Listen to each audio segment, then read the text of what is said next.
I'm Susie Cheek. I'm Associate Director for Research and Scholarly Communication at the University of Bristol, and I feel very privileged to be sharing the stage with our two speakers today, Emmanuel Boakye and Mahaletchumy Arujanan. I've had the opportunity to speak to them both a little in preparation for this afternoon, and their energy and their commitment is really remarkable, and I think will communicate itself to you in the way that it has to me when they speak about the work they've been doing and in their respective areas. A brief note on the format, no surprises here. They will each give a presentation in turn, and then we will come back together at the end for Q&A, and there'll be roving mics in the room so that you can ask your questions directly. So Emmanuel is founder and currently one of two co-directors at AREN, the African Reproducibility Network. He cares deeply about improving research culture across Africa, and it's his ambition to do this by advocating and engaging himself personally, but also through building a supportive, strong, engaged, and hopefully eventually self-sustaining network of researchers across the continent. He has worked closely with other organisations such as eLife and the African Association of African Universities, but it's principally his work with AREN that he's going to be talking about today. Maha has a disciplinary background in biotechnology. She's the global coordinator for the International Service for the Acquisition of Agri-Biotech Applications. I'm very pleased that I managed to say that successfully, and is also listed in the world's 100 most influential people in biotechnology by Scientific American Worldview. But she also has a PhD in science communication, and I think she's brought a copy with her today. She's founder of the Petri Dish, which is the first science newspaper in Malaysia. And it's this theme of science communication that she's going to be speaking about today. So with no more further ado, I'd like to ask you to welcome Emmanuel up onto the stage.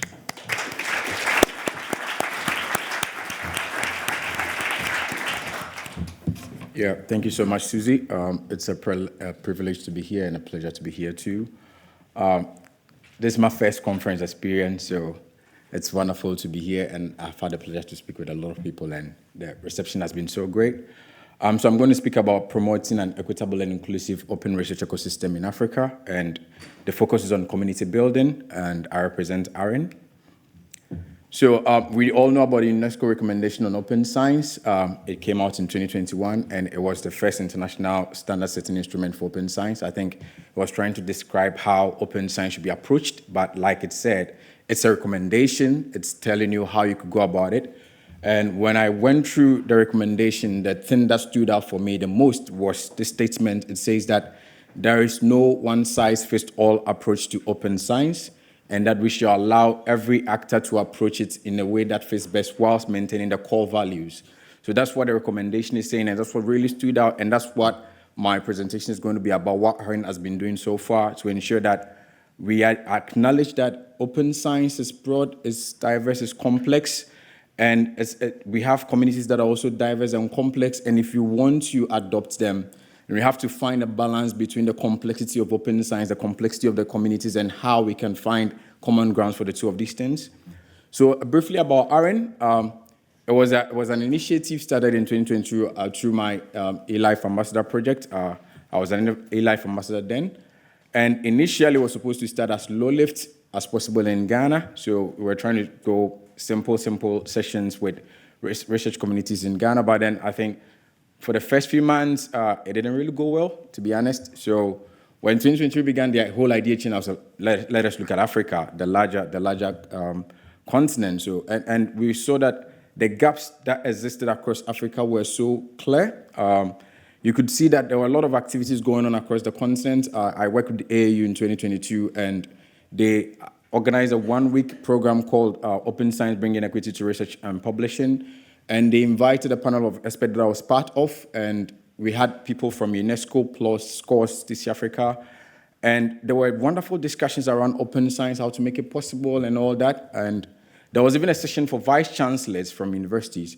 But what that happens is that we have a lot of discussions, a lot of conversations as usual, but the actual engagement on the grounds, grassroots engagement does not happen as much as we want. So you could see that there were clear gaps that were existing, although these are happening. We have also LipSense, which have been organizing national open science symposiums to help countries to develop institutional frameworks. We have TC Africa that has been organizing regional dialogues with AAU. And so stuff are happening across the continent, but you realize that it's mostly limited to the people up there, but not a lot of grassroots engagement. So we saw that was a huge gap that we wanted to tap into and focus on. And so our mission is vested in African researchers, grassroots researchers, and our goal is to ensure that they are empowered with the support and resources that they need to meet the increasing global demand for openness and reproducibility in research. Open science initially started as a movement by people that were interested in making things more accessible. But as time has been going on, it's no longer a movement. Now it's becoming a requirement because a lot of stakeholders are buying into it. And when it becomes a requirement, researchers are the people that are eventually affected by this because they are the ones that are doing the work, right? And the people that are also supporting researchers are also affected by them, like librarians, because when the requirements change, then librarians have to find a way to adapt so that they can provide better support. So that means that we have to find a way to ensure that researchers meet this increasing demand, and in a way that they don't wait till the change happens before they suddenly say, okay, this change has happened and we need to meet it, but in a way that they are prepared to meet the change, so that when the change does happen, let's say if a stakeholder says, now we want this principle to become a requirement, they are ready to meet that requirement. So that's the idea of what we are trying to do. AREN is a reproducibility network, so we are part of an international effort to establish reproducibility networks across the world. And the idea is to promote open and rigorous research practices generally. So what inspired AREN was that there were considerable gaps that we noticed, and I was talking about that. And the first one was that majority of the researchers in Africa had limited knowledge of open science, including the principles and the practice. So when you have conversations with people, when you look at the literature that is there, and you realize that many people easily equate open science to open access, and that is that. They're limited to that. Others may talk about open source or open data, but when you look at open science, you realize it's a very large umbrella with a lot of branches that involves principles, practices, infrastructure, and a whole lot of things that are going. And the field is evolving so fast with a lot of new initiatives coming up. Some of them are complex, some of them are simple. And all of these things are happening, and they are going to affect researchers, like I said earlier, but people had no idea they were happening. And the other thing is that although there were local and global developments, like what I talked about, the AAU's events with the vice chancellors and etc., these regional dialogues, the national symposiums, and all these things that are happening, the African PID Alliance, all these things are happening, but researchers have no idea that they are happening. It was so bad. And then globally too, a lot are happening that researchers on the ground don't know. They have no idea that these initiatives exist, these platforms exist, these resources exist. And that was very bad because as open science is advancing, the gap is being increased gradually. It's supposed to bridge the gap, but because of a lack of awareness of these things, rather than ensuring that the people that these resources are being developed for actually benefiting from them, is actually increasing the gap. So communities that are aware of these resources benefit from them, meet the new demands, are able to do their research better, and the communities that are not aware of them begin to lag behind. So whilst it's advancing at a very good pace, because it's not directly linked to engagement, it's increasing the gap. And the next one was that we realized that OX activity levels were uneven across the African continent. Like I said, some things were happening. You could mention South Africa, you could mention Ghana, where I am, you could mention Nigeria, you could mention Kenya, you could mention Ethiopia. Some of these countries have national level involvement, so it creates that level of awareness. But it was uneven. Africa has 54 countries, and you realize that when there are events, when there are sessions, when experts are being called, these experts are all coming from the same area. So we have a regional dialogue for West Africa, a lot of countries in West Africa, but then you see maybe majority Nigerians, Ghanaians, and then a lot of other countries with no representation because they don't have experts coming from these areas. And that means that that community is gradually being marginalized because their voice is not heard at such sessions and events and discussions, and we need that input because of how I said earlier, there are differences in how some of these communities exist. And one of the major reasons was also that there were a lack of local experts or champions, and even if they were not known. They were there, they were present, they were doing something, but they were not known. Their voices were kind of stifled a bit. There was no platform to ensure that what they are doing is being seen or supported, which was also quite bad. And so people were interested in promoting open science, but there was no way they were going to go about it. And so we decided to come up with 3 main agenda for AREN. And the first one was that we wanted to build capacity of these grassroots researchers through training and workshops. That was the first one because we wanted to bridge that knowledge gap. And the next one was that we wanted to establish local networks or local communities of practice, and that was supposed to provide support. So you bridge the knowledge gap, you provide support. And the third one was that we wanted to grow a continent-wide open science community. And the reason why we wanted to grow the open science community was that we wanted a way to ensure that people that didn't have local communities of practice still had a way to continually engage. You know, Africa is a very large continent, like I said earlier, and although we plan to establish local networks, it's going to take a lot of time because local networks are at institutions, and for a country, there are a lot of institutions in one country. So imagine the whole of Africa, a lot of institutions across Africa, and these things have to be done in a way that is sustainable, go at a pace that is more feasible. That means that although we are working as best as we can, a lot of communities will still be marginalized because there will not be local communities of practice to support them. So we decided to create a Pan-African community so that even people that do not have these local communities of practice there will still have that support system. So if I'm coming from a country like Lesotho and I don't have a local community of practice there because maybe my community is not really familiar with open science, so very few people are interested, I still have the AREN Pan-African community to provide that support for me. And we also wanted to build a sustainable pathway for individuals interested in promoting OS in Africa to get training and support. We wanted to ensure that if someone really was genuinely interested in promoting open science, we created a system through our community. So what we do is that, like I said, training and support, we organize our trainings in such a way that it builds gradually upon one another.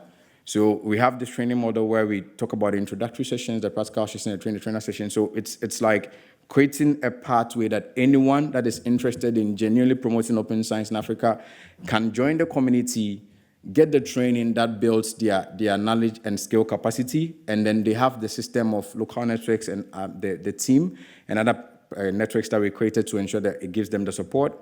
And the last one was that we wanted to amplify and facilitate the contribution of African researchers to global open science and reproducible research practices.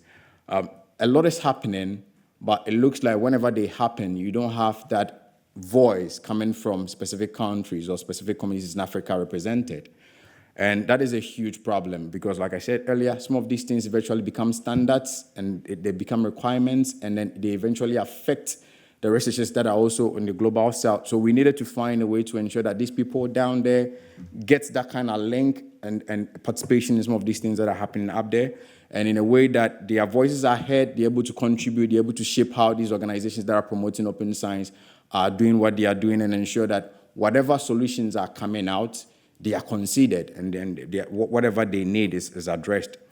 So our community was open in August 2023, so AREN started in 2022, but the first year was more of, let's see how it's going to work, let's plan around it, let's put a strategy in place, let's try to get a team in place and stuff like that. So we opened our community in August 2023, and it's a simple sign-up form, it's a simple Google sign-up form. And what we do with that is that we ask a number of questions in the sign-up form. So it's questions around what do you know about open science, we list a number of open research practices and principles. We ask them what they know about it, what they'll be interested in learning. We ask them questions around engagement and actually, okay, would you be interested in engaging your community? What about this discipline specific? We ask them a lot of questions related to how they know about open science and then their knowledge about it. And the form also helps us to assess our reach because we do ask them the country they are coming from, the institution they are represented, and also the data that we get helps us to identify where their community is marginalized. So right now, when you look at our community data, you realize that we have a lot of people coming from Nigeria, we have a lot of people coming from Ethiopia, a lot of people coming from South Africa, and just like I said, these are the communities where there's a lot of activity, so you realize that people are connected to the channels that we use to kind of reach out to these communities, but then you see there are small people coming from specific countries because those channels don't get them, or maybe their local research and education networks are not really connected to open science avenues. So that's also a way we're able to assess that, okay, we are not reaching this community well, or this community is a bit marginalized. There are a lot of people coming from here. That means they are getting a lot of information about open science, but these people are not getting it. So we use that data to determine how we do our engagement activities. So when you look at this diagram, it talks about AREN's current demographics. So currently we are represented in 29 countries across Africa. It's been a steady growth since we opened it in August 2023. And we have about 340 community members. It's more than that, so 340 plus community members. And when you compare the number to the whole African research community, you can realize that it's a small fraction of it. But we are looking at it from the perspective of them being representatives of these various communities. And about 170 plus institutions are represented by these 340 members. And the greatest percentage that we have in our communities from the life, health, and biological sciences. Discussions with some of our collaborators in the US and in the UK was talking about how it's mostly the social sciences that really engaged in open science. But I think this is something quite different from the usual norm that's happening out there. And about 71% of them are people within faculty, research, or postgraduate positions. And you can see that we don't have a lot of engagement within Central Africa, so that means that these areas have been marginalized and we have to find a way to reach them. So that's how the community data helps us. And our goal is to see each member as a gateway. We see them as a way to reach the community. So if you have one member from one country, that is more than enough.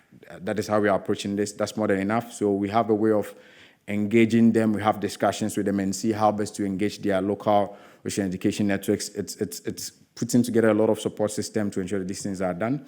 So when we have our community now, we have to come up with different ways of engaging our community. So we do basic community training. We also do the local networks lead training program. It's a special program that we organize to ensure that we kill two birds with one stone. And then we have this webinar series called the AREN Echoes, and we have open science based. These are just simple short resources that we develop. And we're also trying to establish national and discipline-specific open science working groups. And the first that we did was with the library community, because we have a lot of librarians within the AREN community. So the first working group that we established was the library community. We had about 4 meetings with them last year to discuss what's going on within the library community in Africa and how it interfaces with open science, what has happened so far, and how they can best support their community in terms of promoting some of these principles that are sometimes not really taken care of or kind of noticed. So in terms of our community, they are mainly introductory, very, very, very simple. And the idea is that we want to improve the understanding of OS and reproducible practices and principles. And the other idea is that we want to increase awareness of existing initiatives, tools, and resources. So this is quite basic.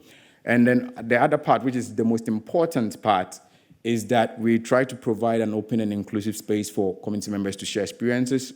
Like we said, open science is not a one-size-fits-all approach, so you want to hear what everyone thinks about what is going on. So we had this introductory session where we established this in a narrative form. So the slides are in a bit of a narration. We start by talking about how open science began, because most of our community members don't really know about it. Then we veer into the principles and the practices. Then we go about the benefits. Yeah, it's good. Then we say, okay, it's good, but there are challenges. So these are the genuine challenges. And then with the challenges, we took the community data and then we presented it to them and said, okay, these are the things you think may be barriers, but then these are the solutions we think could be possible. So it established that link and said, okay, I think this is a problem, but this could be a solution. And then we veer into what is happening around the world. I think that perspective is also quite important so that people don't think it's an idea that we are bringing that is new. So we talk about what is happening across the world in Europe. We talk about what is happening across the world in the US, and then we also look at what is happening across in Africa. So it gives them that complete perspective about what is going on within open science, not just about the principles and the practice, but to also know that there are major actors across the world that are actually fully invested in, that are engaging, that are supporting it, and that it's something that they have to, at some point, adopt. And I think that really went across well. And we complement that basic training with the ECHOS webinar series. And what the ECHOS webinar series is about is that we try to provide an avenue for people that are already familiar with open research practices and have integrated this into their research workflows to come and talk about how they do this. So it's more of a way of making the whole thing that we are talking about it less abstract and more practical. So someone comes and talk about, okay, I'm doing a medical research and this is how I make my research open. so that people that are, let's say, within the medical research field can know that, okay, if I want to practice open science, this is a typical workflow that I could use. It's so broad based on how the various disciplines are different, but I think this provides a very, very good avenue for people to know that, okay, it can be done this way, because the tools are plenty, the results are plenty. Which one do I choose? How do I go about using it? So that is what the ECOS webinar series is about. We had our first session by Dua Muhagi, who is a researcher at Harvard, and she did a wonderful session on how she's making her research open. And then the next one that I'm going to talk about is the local network leads training program, which is what I really wanted to focus on. And what we're doing with the local network leads training program is that we are trying to build a very large network of experts who are well-trained and highly collaborative, and the goal is for them to provide long-term support for their institutions and communities. That's what we are doing with the local network lead training program.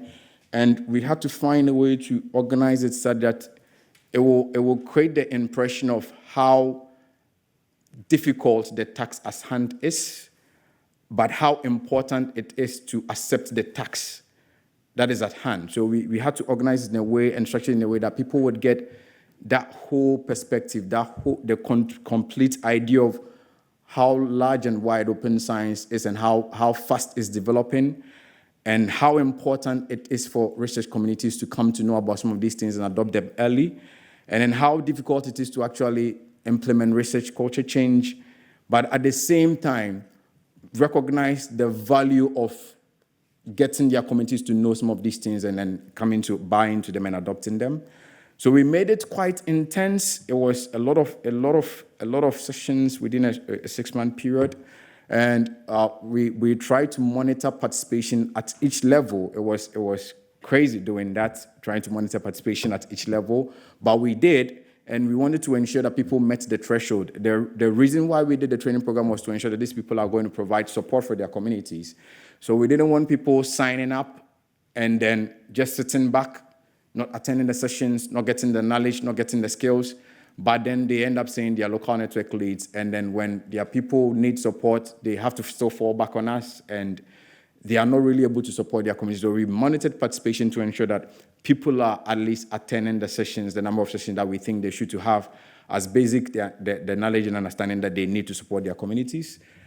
And we opened the applications in January, and it was open for a month, and we closed and did an extensive review. Some of the applications came in other languages, and that was totally okay. So we translate the applications into English, and then we email the applicants and say, we're going to do the training in English. Would you be okay with that? If they say yes, then that's great. And the training started in April, and it was really, really good. So we structured it in 3 levels. Like I said, it was quite intense. And the first level is purely introductory, and it was supposed to deliver knowledge and understanding. So the second level was also practical. So that was where they learned how to really integrate their principles into their workflows. And then the third level was advocacy skills. Because they were going to be community leaders, local network leads, we wanted to also focus on that. So we began with 71 trainees, but you can see that the number was reducing. Because, people did sign up, and then some people 0 attendance, some people just 1 attendance, and we knew that was going to happen, so that's why we're monitoring participation. And then at level 2, we had 38 people, which was a good return, and then level 3, 29 trainees, and we were quite happy. Out of 71, about 29 were able to complete this very, very intensive training. So level 1, we talked about reproducibility. We talked about the open peer review, we talked about open data, open access, open repositories, open source and preprints.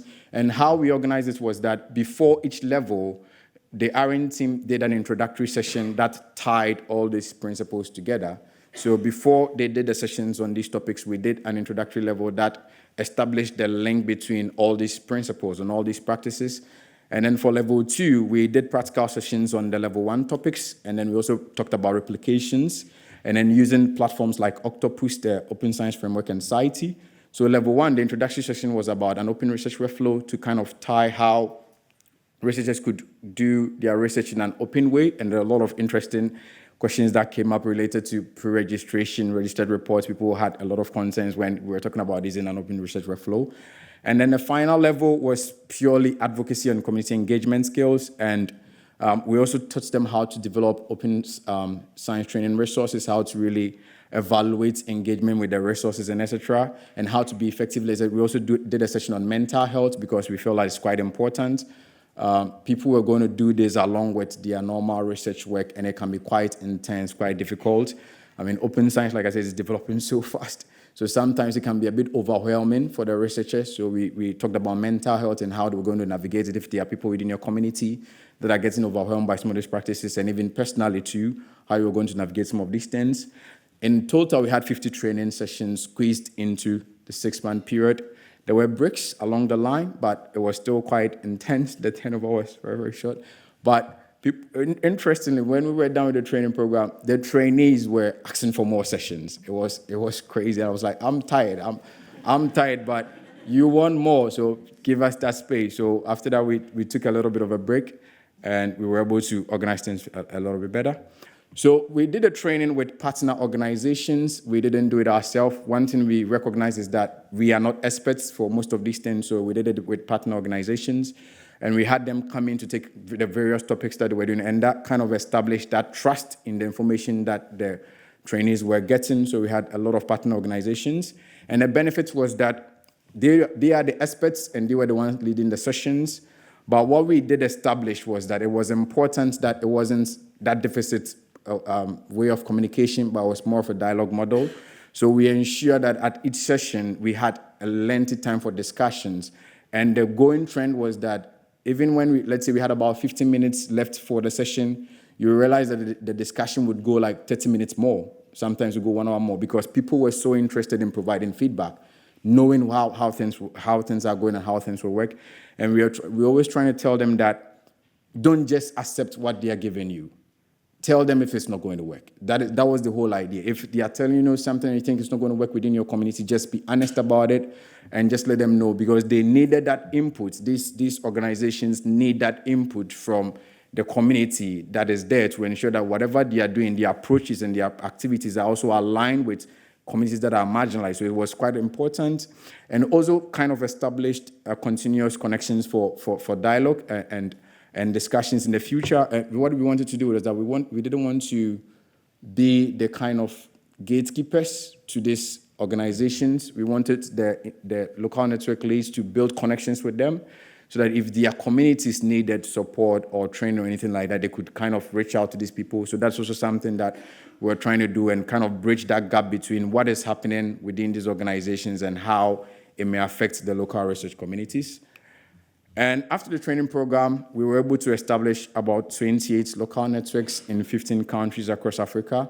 And the good thing is that these are led and supported by well-trained local network leads. They went through a very intensive training program. So now they have a lot of knowledge, a lot of skills, a lot of ideas around how to engage their community. But we stressed on how important it is not to go and dump the knowledge, but to adapt it to suit the needs of their local communities. We stressed on that. So we had a meeting with them last week, and we realized that each local network lead is approaching their community engagement quite differently. Some of them are starting from open peer review. Some of them are doing introductory sessions, and then based on the discussions that come up, it determines what they're going to do next. And some of them are also approaching it from research. I think depending on the position that the person may have at their institution. Let's say if it's a professor, they may have that pool. So we have one of our local network leads who's a professor at University in Ethiopia, who is organizing an institutional-wide research for his community, and because he has that pool. And then we have others that are students that are also trying to get that buy-in through minimal engagement and stuff like that. And it's really been quite interesting and quite encouraging looking at how our local network leads have been working around some of these things. So it's been good so far. It's been good so far, but it's been tough because AREN is currently led by 2 people, myself and Lames, who is the co-director and training lead. But AREN is supposed to be a community-led initiative, I said earlier. Initially, at the beginning, we wanted to have a larger team, but that didn't work out so well because we were demanding so much from people at the beginning, so a lot of people were falling off, so we had to adapt, and learn to do a lot of things ourselves. But now we are at a position where we know our people, we know the people that we can trust, so we want to establish a decentralized and more inclusive organizational structure, and that ends phase 1, which was for a 2-year period. And then the next thing that we want to do, because this is our first cohort of local network leads, we want to ensure that we give them the maximum support as possible, see how their communities are growing, because we plan to organize this training program again next year. And we want to see how this one goes. And then next year when we are doing, we can get some of these local network leads in as trainers. And then the third one is to get substantial funding. Like Susie said, self-sustaining, right? So substantial funding. We had 1 year funding from ORFG through their Open Research Seed Awards program in 2023. It was for a 1 year period, and that is what we used to support the organization of our local network lead training program. And we've also had some mini grants from eLife, but this is not sustainable. We're looking at how our community is growing and how we are doing engagement across the local institutions, and how our local network leads are interested in engaging institutions beyond their own institutions. I think it will be good to get substantial funding to support what they are doing. And then the last thing is that we want to finalize and begin phase 2. Phase 2 is where the interesting stuff begins to happen, because so far what we've been doing is try to establish the foundations for community and grassroots engagement, to build that initial interest and then see how the feedback is, and then take it from there and use that to engage the community. So what we are trying to do right now. So I'll end by saying thank you so much for giving me the opportunity to speak to you about how we are going about our work. You can email me at eboakye@africanren.org, or you can connect with me on LinkedIn. I'm always happy to connect and see how we can work together. Thank you very much.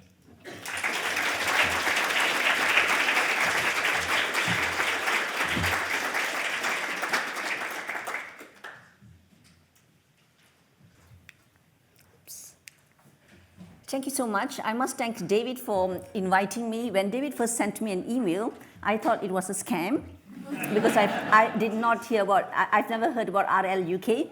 And secondly, when I realized that David Poser is a real person and RLUK is a real agency, I told him that you might be looking at the wrong expert, because I'm a science communicator.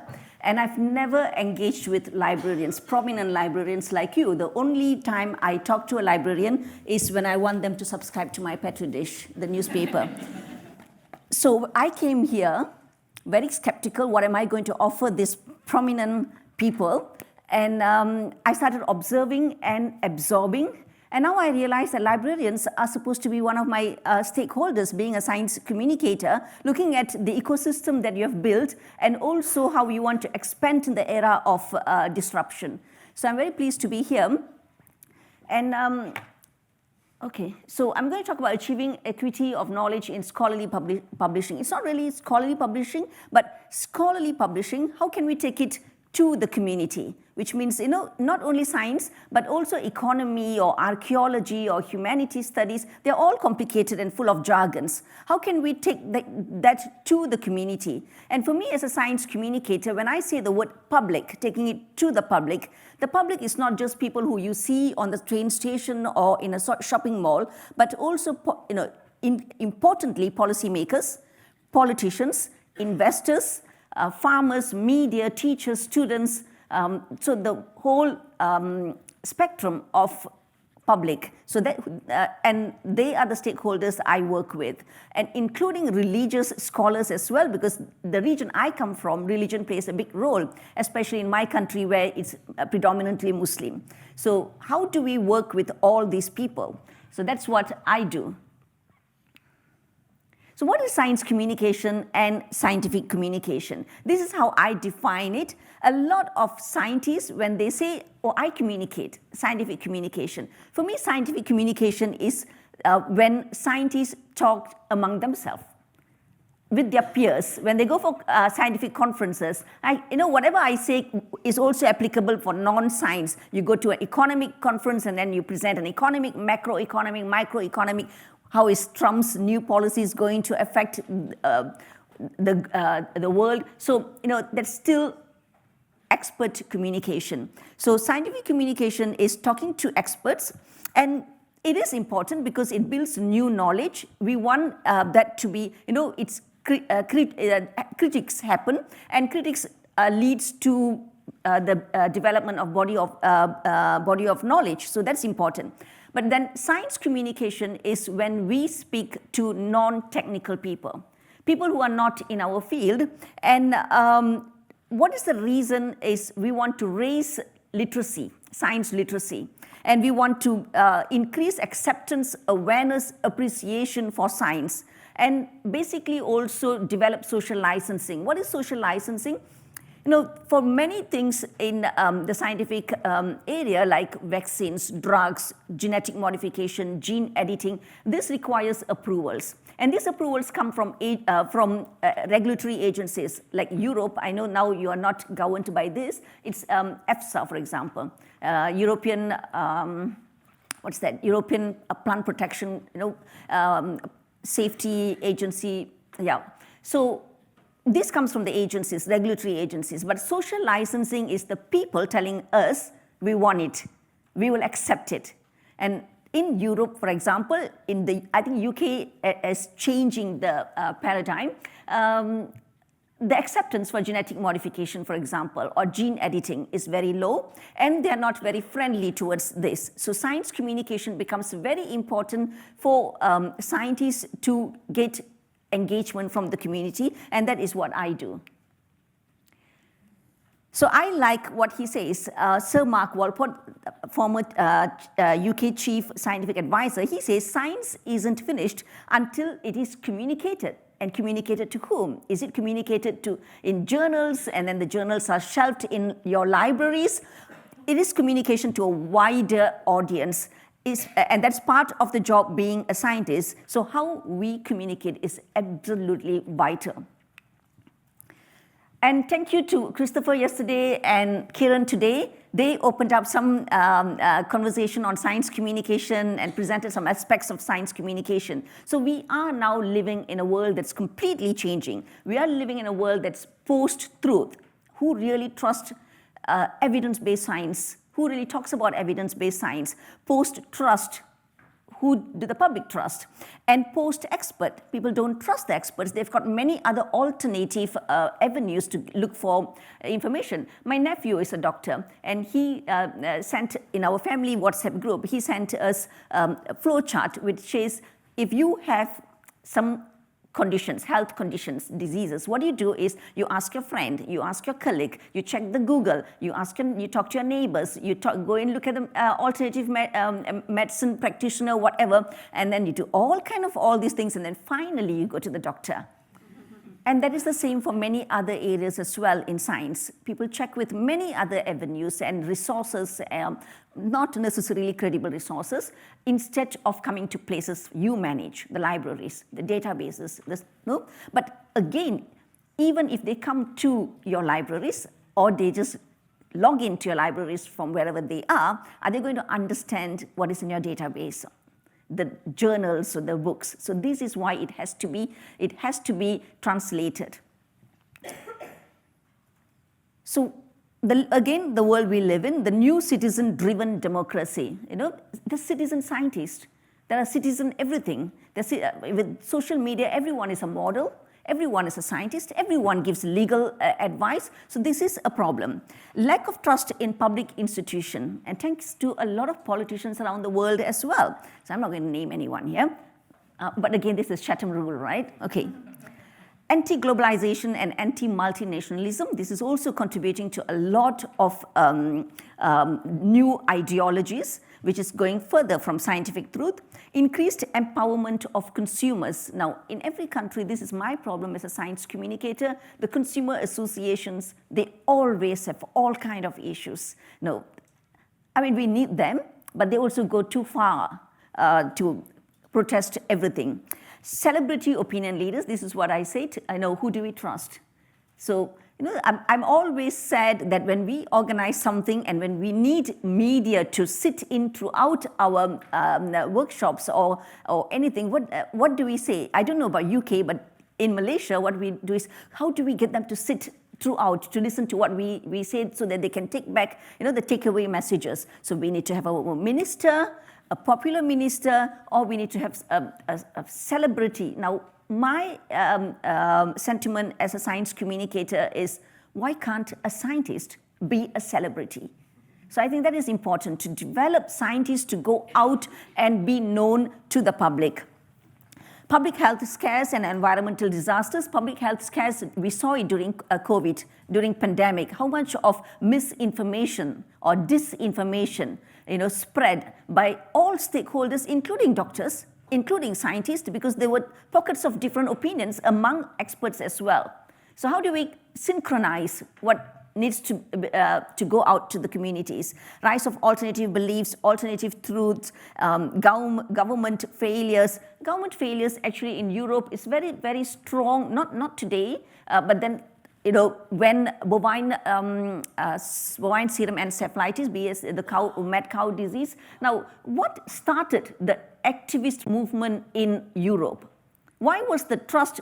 Why did the trust shift towards activists and not experts, not the government, not the universities? Because when mad cow's disease started, the government was sweeping it under the floor, under the carpet, and they were saying, no, everything is okay, because they did not want to create the alarm.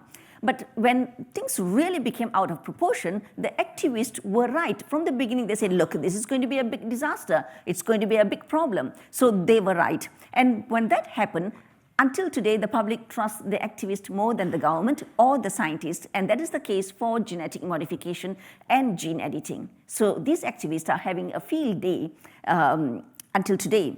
And of course, I think Kiran also mentioned social media, the echo chamber, caused by the social media, rise of different dogmas and increased demand for scrutiny, consultation of government, and so many things. These are huge challenges, especially in my area, it's huge challenges. The only little good thing about that is that I get to keep my job. So that's the only good thing, but it's really frustrating. So this is the echo chamber by social media, and the younger generation, I think, was it Kiran or who said that they go to TikTok, right, Kiran? They go to TikTok as their main source of information. Who is on the TikTok? The celebrities or whoever, all those citizen scientists. So that is the problem. And, I always say, look at these SDG goals. If every SDG goals from 1 to 17, I would say without exception, if we want to achieve this goal, that is, science plays a huge role, even in gender disparity, even in something that we think it's not really science. There's one with peace and justice, strong institutions. There is also science there. So everything has got science involvement. So that is why I'm so passionate about how do we get science out to non-technical people, the whole range of the public, and also in a language, style, tone, and repackaged in language that they understand. So the impact of declined science literacy and trust in science. Today we see that STEM interest, I'm sure it's also the case in Europe, in UK, where students do not want to take up STEM courses because for them it's like it's not glamorous, it doesn't pay well, and why study so hard? When there are not many jobs out there, or it doesn't pay as well as being an economist or accountant or a lawyer. So studies show a drop of roughly 49% of students pursuing STEM fields in 2012 to around 44 in 2019. So gradually it is reducing across the globe. So this is a big problem. And one thing I see that for every gap that we see in science, I feel communication is not the solution, but one of the solutions, because the more we inspire students, the more we talk about the excitement, the fascinating things science can do, I think they will be interested to come into science. And I saw that in my own family, because I started talking about science to my daughters when they were even 4 and 5, and until today, everything is justified through science, and I'm glad that they are in STEM. So again, the impact of declined science literacy and trust, misinformed decisions, and we saw that, right? And we are still seeing it. Pandemic is really, is a testament to that. We still see that people do not understand nutrition. I went to a family function, and when the food was spread on the buffet table, one of my relatives, she did not take the rice. And I said, oh, you don't want the rice? Oh, I stopped eating rice. I don't take rice anymore. Good. What do you take? I take noodles. So what's the difference? So you see the basic things. People do not understand the difference between the different sugars, and they think only the white sugar is bad. So it's still very bad. Environment, how do you manage environment? Energy, now we're talking about all kinds of different energies. How do government accept new energies, nuclear power, for example?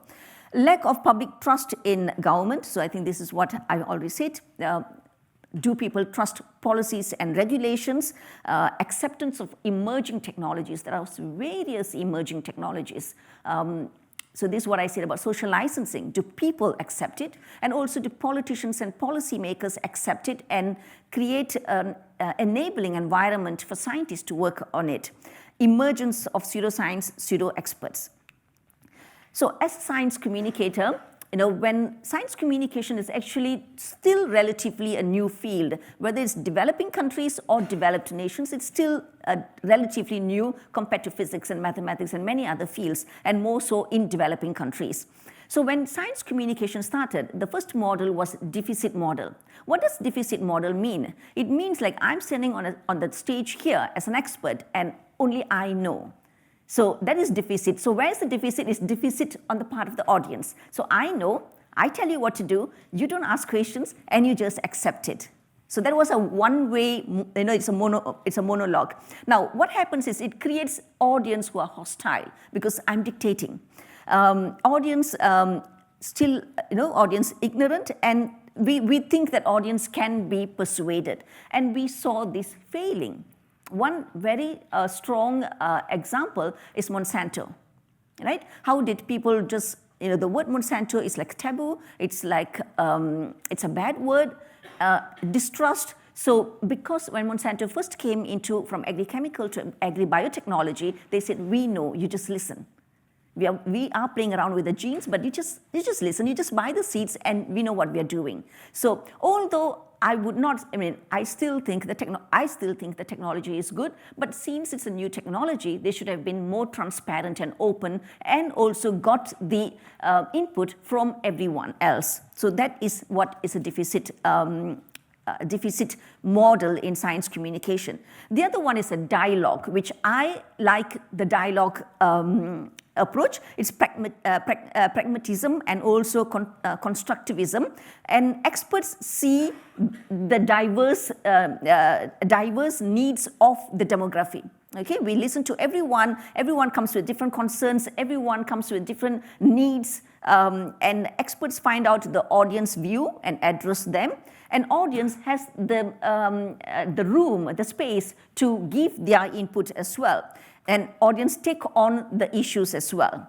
Now, the other one, as we go to the other models, now it's becoming more democratizing science. It will not work very well as well. So the other one is participative model, where it's really, experts, the audience taking a bigger role as well, and democratizing science.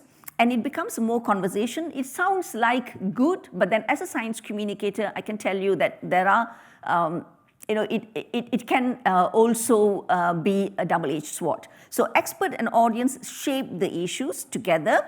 Both sets the agenda together, and both negotiates the meanings, the needs, the concerns. Not so bad yet, but as we go to the other one, the lay expert, so meaning everyone is an expert. Now, this is where we open the Pandora box.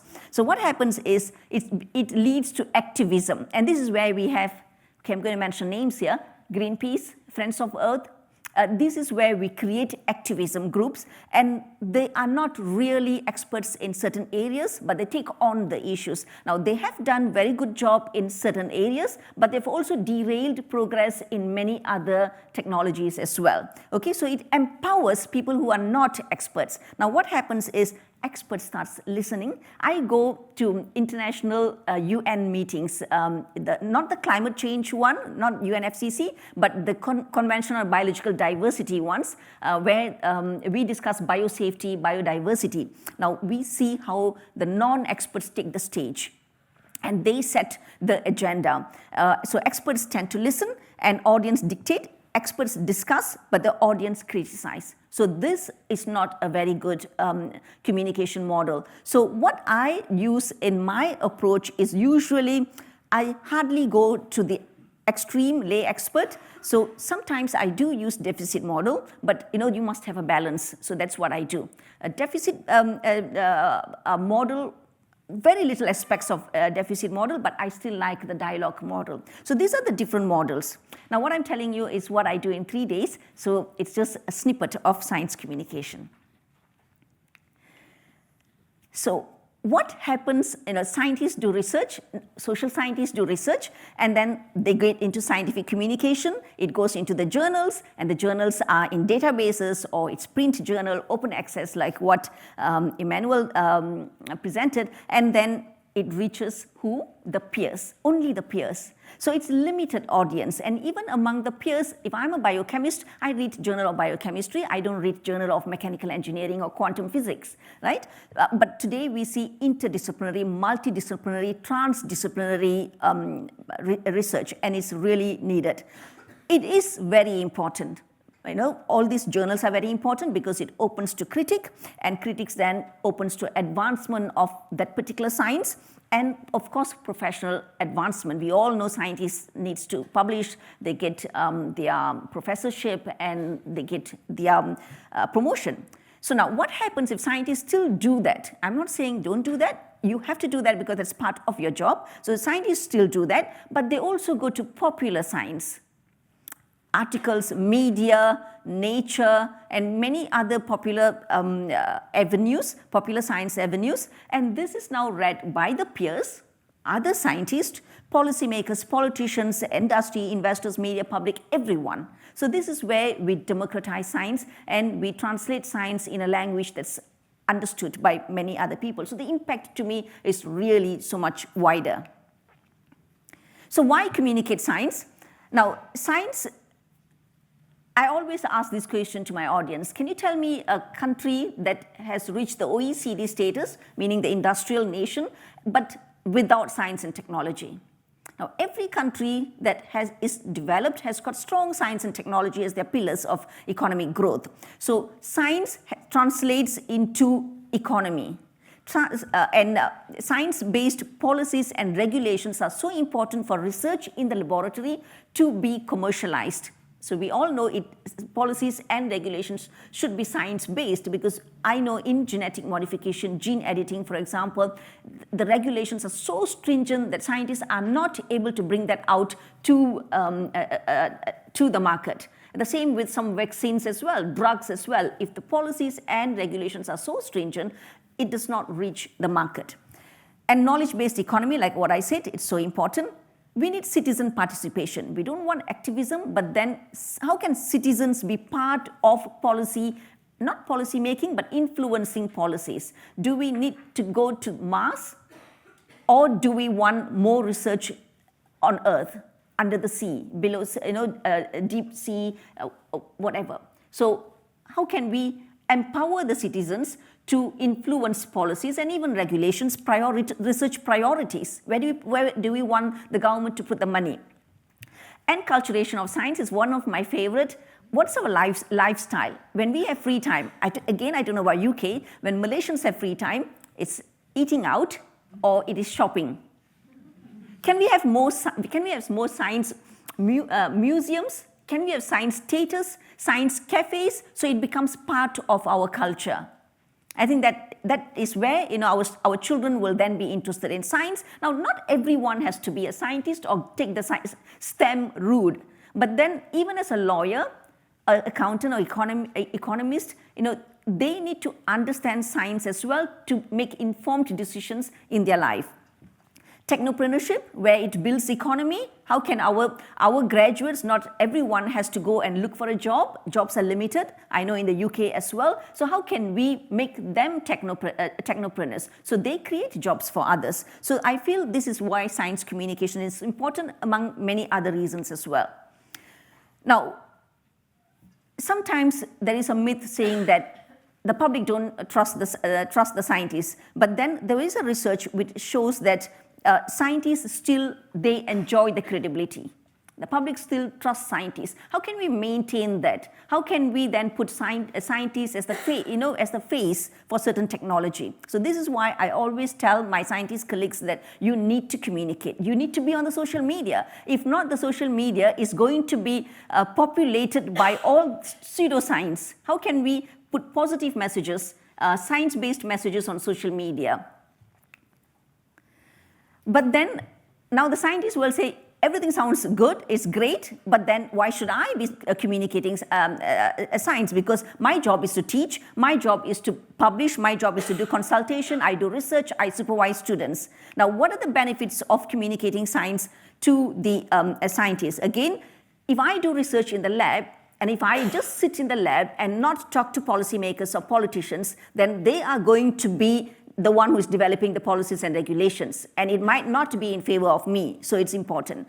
Nowadays, gone are the days where we got our funding from NIH or ministries. It's crowdfunding from the industry, from high net worth individuals, angel funding. So we need to talk about science, so we get more investment from multiple sources. Regulations, I've already said, there's no point if I do so much of a great job, but then the regulations is stifling my research. Civic scientists, I really like to see not only scientists, but also social scientists being the face. So people can make decisions, and they can inspire a lot of people. And also to garner attention, to get collaborators, to get students, to commercialize, so to get institutional support and political support as well. So whose responsibility is it to communicate science? It's everyone's responsibilities. Scientists, experts, government agencies, teachers, including religious scholars, if they are seen as credible stakeholders in a community, media, social media influencers, and now I would add that librarians as well. So enculturation of science, very quickly, I've got 6 minutes. This is interesting study by Big Bang UK among young scientists and engineers. They were interviewed. 67% of parents struggle with children's science queries. When children come to the parents and they ask, children are curious, right? And 67% struggle to give a correct answer. 27% feel frustrated because, stressful, you're asking too many questions. So they feel frustrated. And sometimes what do parents say? Yeah, it is what it is. No explanation. It's red? Yeah, it's red. Why is the sky blue? Because it's blue. 33% are quizzed by their children on a daily basis, and the parents feel embarrassed. More than 25% feel their children know more than them, which is good, but can we also add on to that? Can we also, I believe in co-learning, because it's good. Gone are the days when parents are supposed to be smarter than children. So I believe in co-learning, or even, when we are lecturing, it's co-learning with our students. 16% told their children to ask their spouse, so pushing the button. 20% made up responses or pretended that no one knows the answer. So easy way out. So this is why democratizing science is important. Then a survey by Institute of Engineering and Technology found that 83% of parents couldn't answer simple school science questions, and 63% admitted to making up answers to avoid or admitting their lack of knowledge. 2/3 of parents struggle with their children, and a study showed that curious children ask an average of 73 questions each day. How can we support them? So what are the challenges in science communication? As I said, it's still a new field. Not many academic courses. I'm not sure in the UK, do you have masters in science communication? Masters, you do. That's really good. But I hope it becomes more prominent in many universities. No incentives for scientists to engage. As I said, scientists, their monetary is from the work they do, and their promotion is based on scholarly publication, not how much community work I do. Scientists are not trained in science communication, and science communication is often done to fight fire. During pandemic, it's all about virus and epidemiology, but no pandemic, no one talks about all these things. So when there's a crisis, then even the media goes to scientists for interviews, and it hits the headline only during that time. A lot of past mistakes also derail current technologies, like what I said about Monsanto and mad cow disease. So, when we talk about science, people lack trust now because of the history. A lack of dedicated funding. I'm not sure if there's any funding for scientists to be trained, to go out and do community work, or even for a library to open itself and get the community to come in. So these are the things. Language barriers as well, because in many countries where there are different ethnicity, then we want to reach out to, be inclusive. That's a problem. Rural-urban inequality and global north-south divide as well. We need more resources in the global south. So what's the way forward? This is my ambitious dream list. I believe that we need to establish a science communication office in universities and also in research institutes. Now, even if we can't establish one office for science communication, our current corporate communication office should have at least one science communicator who can support a scientist who's going to be invited to the radio show or TV show, or who wants to write an article. So I think that will be very nice. Introduce science communication modules, even if there is no dedicated full program, but 1 or 2 modules for all STEM programs, whether it's pharmacy, biotechnology, engineering, all STEM programs. So when they go out, they can, they are empowered to communicate. Include, this is my favorite, include layperson abstract in all journal papers. So we have got like a 250 word abstract, right? Can we include layperson abstract? So when a politician picks it up, he or she doesn't have to read the whole paper, but looking at the abstract, they know what the paper is about. Allocate a small percentage of grant. So when I get a grant to do research, can 1%, 2% go into community work? That means it's taxpayers' money. So I am responsible to tell the public what I did with the money. Training scientists on science communication, scientist performance based on scientist performance also based on public engagement, not just how many papers I've published, but how much if I engaged with the community. And postgraduate program in science communication. Yep. I have this proposal, which I haven't spoken to many people. This is my last, my second last slide. So how about starting a junior scientist journal? So we all write papers in journals, right? What do? We have got title, we have got abstract, keywords, introduction, materials, method, and then we have got discussion, results, discussion, conclusion, and reference.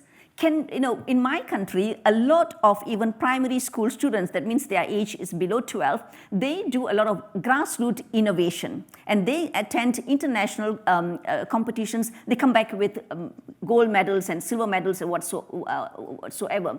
So, but then what happens after that? They just chuck it aside, and then they move on to secondary school and so on. So can we document that? Can we get these students to write a journal, not 15-page, 20 pages like what we do, but just a 3-page journal, but following the same format as what we do? So which means at that age itself, we are cultivating critical thinking, analytical thinking. How do you articulate? How do you, from observation to hypothesis to inference, how do we do that? So we are cultivating that scientific thinking among younger students, and that gets documented, and it inspires them. So this is what, of course I need funding to do that, but I'm just sharing it here. It will be really nice, I think. So then this is the science newspaper that I founded. This is just one of the projects we do in my organization. And this year, last year, I also started 4 pages in one of our local language, Tamil language. It goes to, that's my language. It goes to primary schools. And what I do is I talk about futuristic science, and really very simplified thing, because we all always say, right, our children, our students are going to be working in a field that's non-existent, and they're going to solve problems that are non-existent now. So how can we prepare them for that? So that's what we do. So as a science communicator, I'm also very active on social media, trying to put more positive information, science-based information on social media. So with that, thank you so much.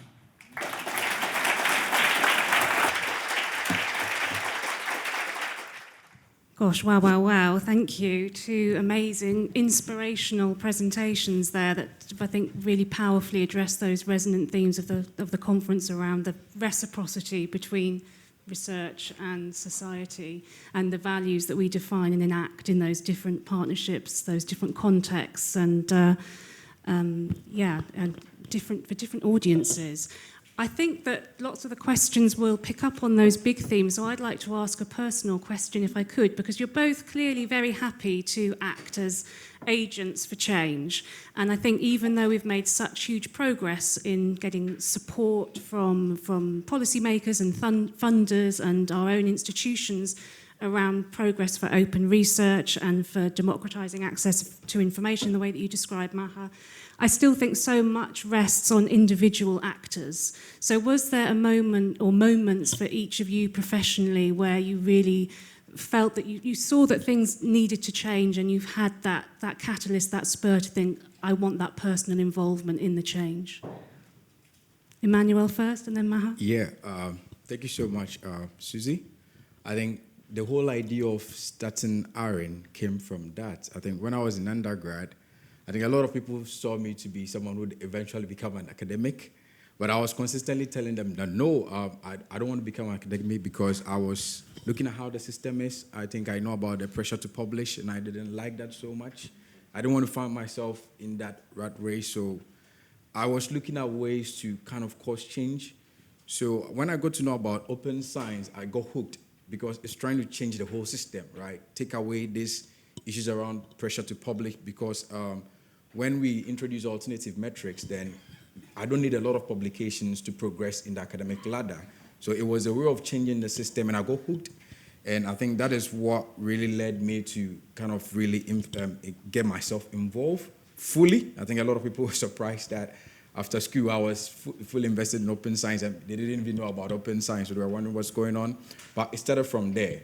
I mean, I feel like I may end up there, but if I'm going to end up there, I want to end up in a system that I feel like would be convenient for me in a way that makes me able to do the things I want to do, not necessarily be boxed in by the pressure to publish and all those things that may not be necessarily healthy, establish unnecessary competitions, and the people that are actually doing the real work out there engaging the communities and etc. are not even taken care of, they are not considered, because these are not funding priorities, right? I think so that's what really got me getting involved, yeah.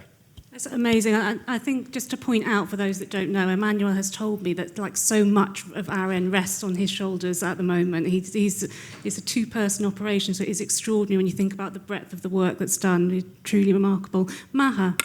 I think I would share what Emmanuel said. We are also a two-person organization. So I came to science communication. It was by accident. I went to university doing microbiology, and at point 1993, it was HIV/AIDS pandemic, and I went there and I said, I'm going to be the one who is going to find the cure for AIDS, HIV.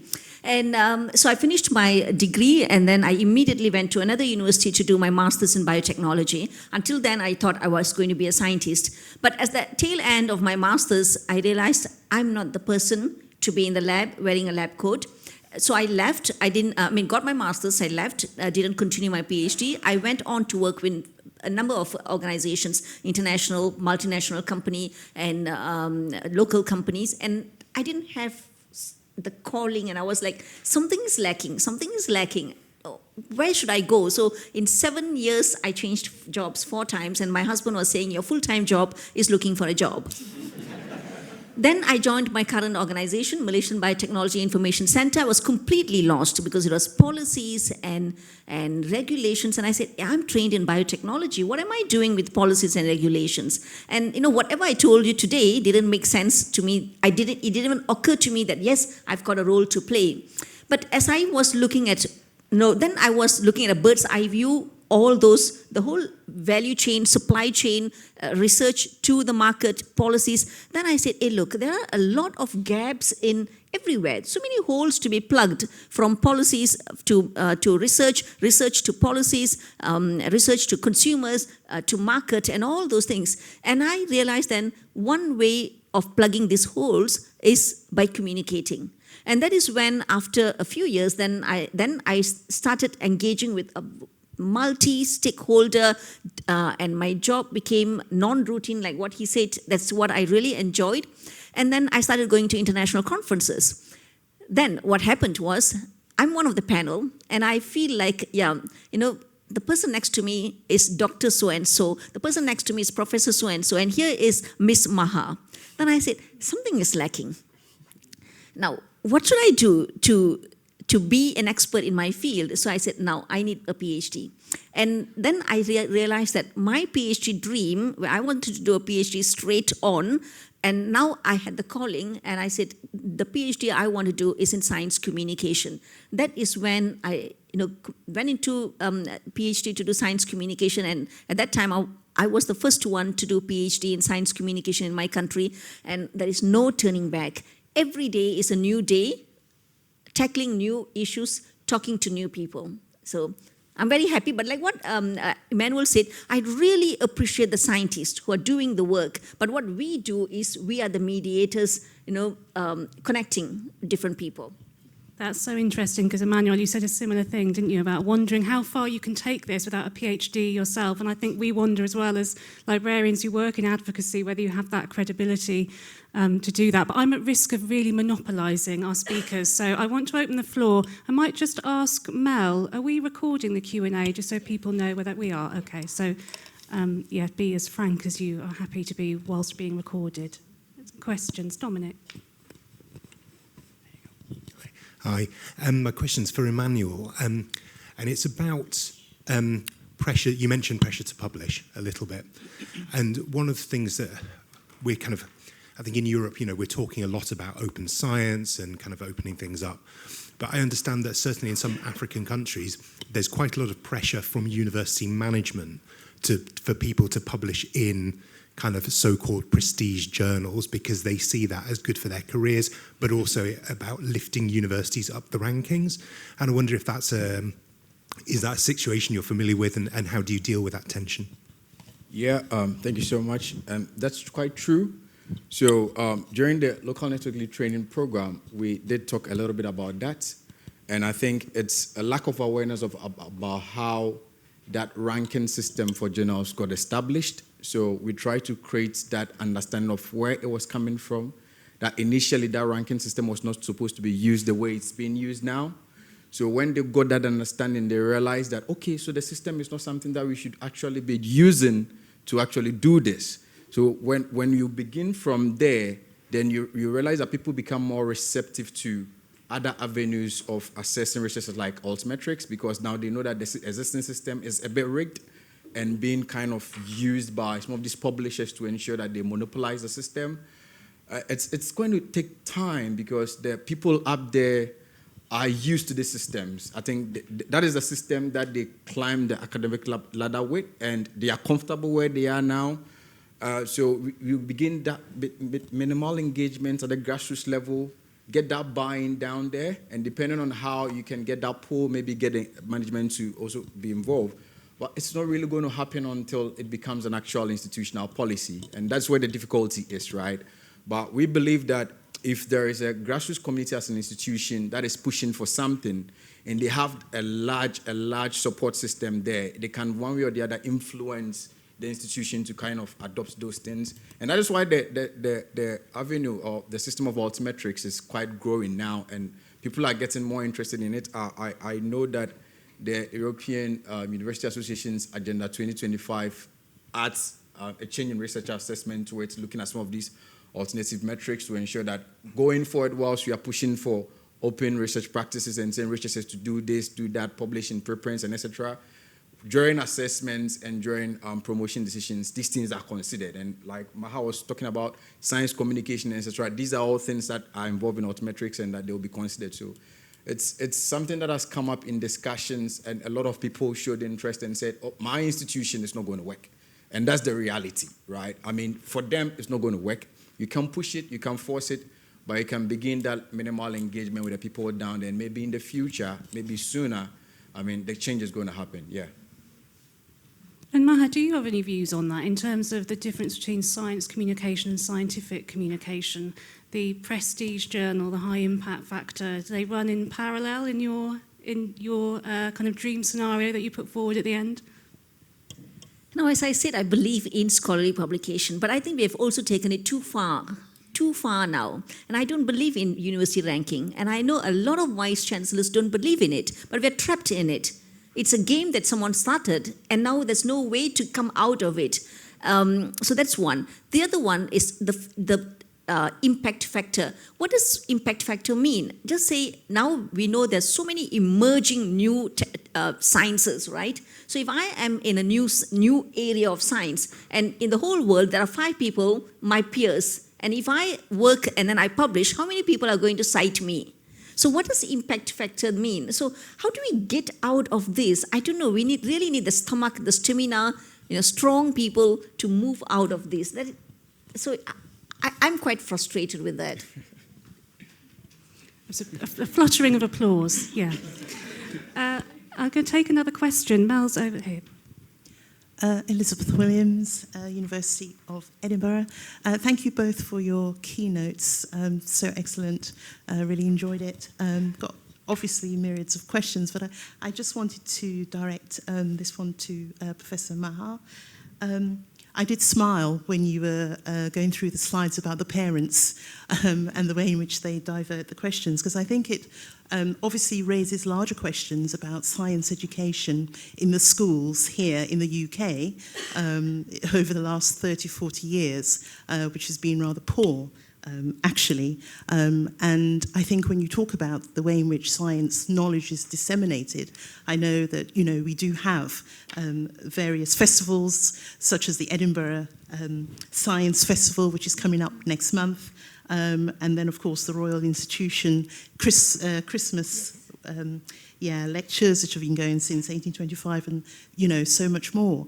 And I just wondered if you could unpack that question you kind of did when you said, why can't scientists be celebrities? And again, it sort of reminded me of people like Professor Robert Winston, Professor Sir Jonathan Van Tan most recently, who in a way became celebrities.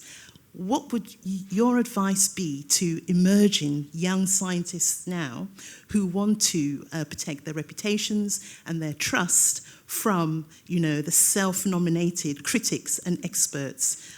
Would be really interested in, you sort of unpacking that and the whole celebrity culture. Thank you. Yeah, I think that the younger generation probably is more open to going public, and because they have social media accounts as well, right? I remember when I started science communication, I told scientists, do you want to be featured in YouTube? No, YouTube is it's not their league, because they see it as, it's not me, it's something that's not for scientists. But I think the younger generation is open to this. So that is a good thing. Now, the problem why scientists, I also give them the benefits of doubt, and which is really valid as well, is scientists are often misquoted by the media. And when they are misquoted by the media, it's very embarrassing. Even me, I have been misquoted, and it's very embarrassing among our peers. Maha, did you really say that? I mean, no brainer. How did you say? Why did you say that? So that is one reason. But then there are also ways for us to not be misquoted. How do we simplify things? How do we sit and talk to media so that they understand what we say? And how do we get drafts out of them? And these are some things which I discuss in my workshops. You see. Now, one question I always ask scientists is: take out your phone, and how many of you have contacts, ready contacts? Media contacts that you can call now and say, hey, you know what, do you want to come to my lab tomorrow? I've got something to show you. So these are the things that younger people can do, and I think the younger people will do better than the older generation. So a lot of approaches can be done. Social media is really a powerful tool, and media is our partner. And I think librarians like all of you, how can you talk to your colleagues who are in the ivory towers and bring them down to the level of other communities. So I really think I see hope in getting the younger generation as even if they are not at the celebrity level, at least not at like Richard Dawkins, but they can be the face of their field. I hope I answered your question. Thanks. Any other hands in the room? Yeah. Paul Stokes from GISC. A question for Maha. I fear the rise of pseudoscience and disinformation. So how do you counter the skeptic who doesn't understand the scientific process and proclaims that their pseudoscientific theory is as valid as yours, even though yours is underpinned by evidence? Okay, so it depends who the critic is. If it is a huge activist movement, I will not engage them. Why? Because that is a religion to them. And you know we can't fight religion. It really becomes a very big ideology. So instead of wasting time, because you know we are all like working with small organizations, limited resources, limited people, so I will not engage them. What I do is I engage their audience. So instead of engaging the source of the information, I engage the audience and empower the audience. So this audience now know how to differentiate science and pseudoscience. So, and one way, effective way of doing that is reaching out to uninitiated minds. Who are they? The young people.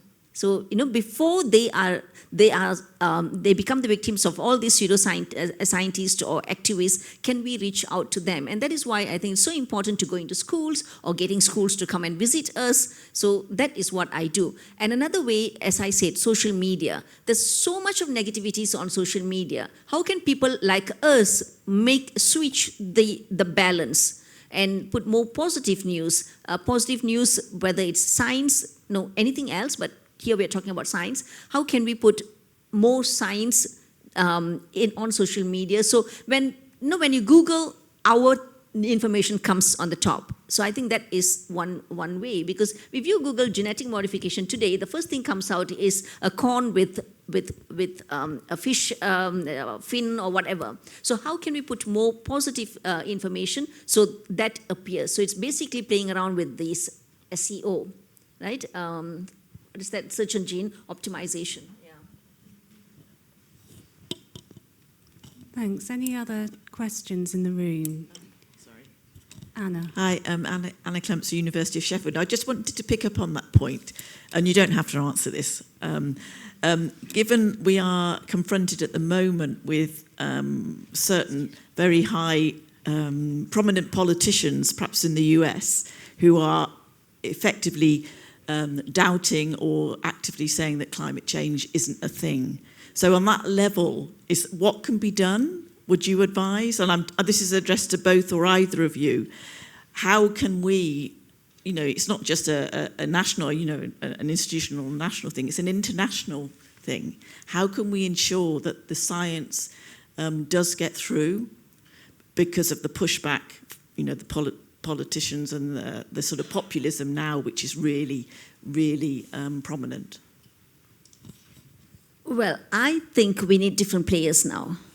So can UK rise up and be one of the champion for science? Now, I know whoever you're talking about has put a lot of money previously, UN agencies, and it's all being pulled back. I know we can't do that. We don't have that much of resources, but at least in some ways, can every other countries with some sort of clout do something about it? I really think, coming from developing country, global south, I think we need different players. And China, but of course China has got, it's a different ball game altogether, and they've got a huge different history, and it comes with different packages as well. But it's time that we shift these narratives and shift players. Emmanuel, anything to add? How does openness help or not help in this context? It's providing information, but it's unmediated in that way that Maha was talking about. It's untranslated. Yeah, it's a complex area, right? Yeah, the question is an interesting one, and I think what Maha was saying, we do need new players. I mean, coming from the global south, you end up getting support from the global north. So when it comes to some of these things, you don't have that much of a say in some of these things. But we are working around that, and we are hoping that eventually works out. But I think if we really want to ensure that these things are regulated, then maybe internally we can try to create our own systems that are non-dependent on some of these things that are happening out there. And I think maybe if over the years and going forward we decide to focus on that, then let's say if suddenly an international politically related event happens, it doesn't really affect us that much. I think that approach would really help going forward. Right now, it's affecting everyone because we are so dependent on those systems. But if we're able to come to a point where the dependence on what we are doing and what we are putting out there was not so reliant on some of these things, then we wouldn't care about some of these, polls and etc. that are happening across the world, and we would still be able to do what we want to do. So it's a good time for us to start thinking in that direction, ways to ensure sustainability that is not reliant on some of these things, because we know that at any point in time, something can happen and then the system suddenly changes. So I think that's something how we may be able to kind of mitigate some of these challenges when they happen in the future. Now we are all trying to see how we can cope with the changes and how we can go about it. So it's a learning period for all of us, yeah. I just want to add something, Susie, to your question. I think it's already happening in small pockets. This year, FCDO, what does it stand for? You all know FCDO. So they have asked Malaysian government and also not Malaysian government but anyone in Malaysia and any agencies in Malaysia and Thailand to do a proposal. And what it is about is what is required in our country, Malaysia and Thailand, to support engineering biology. So what my country did, and I'm one of the peer review for the agency that did the proposal, and we identified synthetic biology, genetic technologies as the scope to be emphasized, and we said this is what we would like to collaborate with the UK. So what UK government will do then is provide the capacity building, collaboration, or even internship for our graduates or postgraduates or even sabbatical or whatever. So you see, UK is already coming up as one of the players. So I think this is what I would like to see. I think it's very kind of you to consider us as a possible new player geopolitically when others might consider us one of the oldest. Are there any other questions in the room? We've probably got time for one more. Yes. Yeah, I'm not sure it's a short question. I'm Joanna from the Directory of Open Access Journals, and unsurprisingly, I wanted to ask a question about journals. We've already discussed the pressure on researchers to publish in journals from the global north, but there are journals in, of course, lots of journals in Africa, lots of journals in Malaysia. Many of them are in my index, the DOAJ. I'm interested in what the challenges are for those journals in terms of being able to compete with the journals of the global north. What kind of resources do they need? Yeah, I wouldn't say I'm so familiar with how the journal system works. Yeah, that's not been my area. But I think one of the major challenges that they face outside the infrastructure and the resources is that system which relies so much on the high-impact journals rather than the local ones. So generally, people within the communities where the journals are created for don't want to publish in them because they feel like it's not really meeting the standard of what the institutions have set. And then you can also realize that the top journals that are within the global north communities already have so much money because they've existed for so long and they have so much infrastructure, but then these new ones, most of them are, I think they are kind of community-led. They don't get a lot of publications and they are not taking a lot of money. So that means they are not making a lot of income to kind of get these structures in place. And they are continually being marginalized. So it's like you can't even compete at all. They don't want to publish there. You're not getting a lot of publication. You don't have a lot of money. So it's like, how do you compete? It's almost impossible. And the change is really going to happen when we begin to kind of change those institutional policies related to which publications or which journals do we consider when we are assessing researchers and their contributions to scholarly outputs. I think that is what is really going to change the system. If we start from there and we shift the attention towards publishing in local journals, then maybe they'll begin to generate the income that they need to be able to get the resources that they need. I don't think we should be looking at getting funding from outside and etc. It's good. I believe it's good. We get so much help. But in terms of sustainability, what if the funding is cut at any point in time? What if the funding is cut? So we need to find ways to be generating this internally, and that is getting that buy-in and ensuring that researchers appreciate this journal. So I think that is what I would say about that. But in terms of the infrastructure they really need, I don't have much knowledge about them. Yeah, thank you. I have nothing to add. Nothing to add, okay. Yes. Yeah, time for one more, why not? Sorry, I was just going to make a comment.